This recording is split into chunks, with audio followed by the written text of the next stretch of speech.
The 5 or 6 Lamborghinis I bought when I got signed. I mean, I don't know. It was like, yeah, it was all bad. Wow. Oh, so yeah. wait, so what was your first car? I had a Buick Regal, but I will say this. I've drove everything but a hearse. Okay. Okay. Anything else on 4 wheels I've had. You drove it. I drove it. It's been mine. It's for some point. What are you driving now? I mean, I joke about it. I probably got like $4 million in cars, but nowhere to go. You know what I'm saying? Like I don't really drive like that.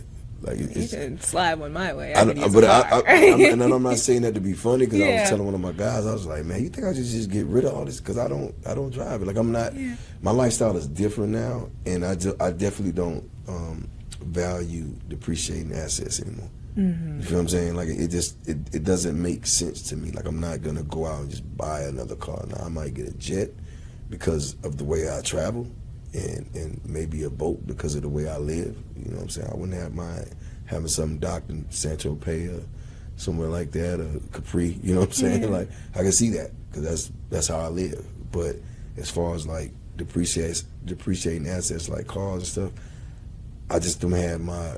You know, when you come from the streets and you had all that stuff, and then you get into the rap game, you get all that stuff, and you get into your grown man life, you just like, hold up, it doesn't even make sense. Yeah. And I'm not saying that anybody else should live like that, but I'm quite sure if you're getting any type of money at some point, you're going to start to understand that you're just giving money to these. I imagine. Right. I imagine I've been there, done that situation just as well. giving money to these. Yeah. These car lots, and it's just like it doesn't make sense. So what's the biggest splurge you've made since you made it? The biggest splurge I made since I made it. Mm-hmm. I mean, like splurge, like spend some money, or just like whatever I spent the most money on. Most money on real estate. Real estate. Yeah, real estate. Okay. What about some dumb money? You just threw it away, threw big money away. I mean, that was like in about 05. I'm gonna clear that up, and that was in Magic City. They love me for it. They love me for it. I wouldn't call it dumb money either. You know what I mean? Somebody went home. Right. Well, my man used to say, "We taking care of single mothers." I'm like, "Yeah, I get it. I get it." Well, Jeezy, what's the best piece of advice you could give to someone who's really just seeking to be successful and how to manage their new money? Well, I would definitely say, as far as the managing the money aspect, definitely make sure you get people around you that you can trust, because these people are crooks out here. The lawyers, the accountants, they all crooks. You know what I'm saying? Especially when you come into new money. Just make sure you got somebody in your circle that you trust. It might even be somebody that was in your family that went to college that can just gotta give you some game. You know what I'm saying? I'm not saying let them handle your money, but I'm saying that you just need people around you, because it's all about your team. It's all about who's around you. I got an amazing team. I love all my people. We built an empire together, and we're gonna continue to build them.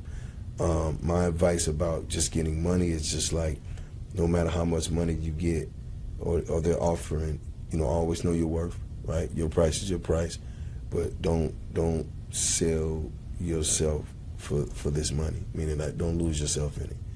You know what I'm saying? Because, money come fast and it go fast too. And if you lose yourself, they always say if you want to know who a man is, give him some power or some money. And it don't work. It don't work for everybody. I've seen people get it and lose control. And the key part is just always stay in control. Good afternoon to you all. I pray that you're feeling blessed and highly favored on today. Getting right into things, man. So I like what I'm seeing from the Snowman nowadays. Of course, everybody roasted him for making up with Gucci Mane after being dissed by him for over 10 years, and even allowing Gucci to diss his dead partner right to his face. But what I initially perceived just to be an act, it looks like Jeezy really has matured, past the point of being a street figure, and has embraced fully the persona of a true and consummate businessman, one who is being governed by what would be the best business decision as opposed to adhering to a street code. And I don't fault him for this. Recently, a clip came out to where he is really preaching real estate. He even alluded to this back during the Versus battle, that he got on a weak fit, but I own half of Atlanta. And he doubled down on this during the interview by stating what his biggest purchases are and what the biggest splurges that he's done, or how much money that he's actually wasted. And ironically, he named everything that black men usually aspire to obtain, almost reminding me of Solomon in the book of Ecclesiastes, where he states that all of these things are vanity or chasing the wind.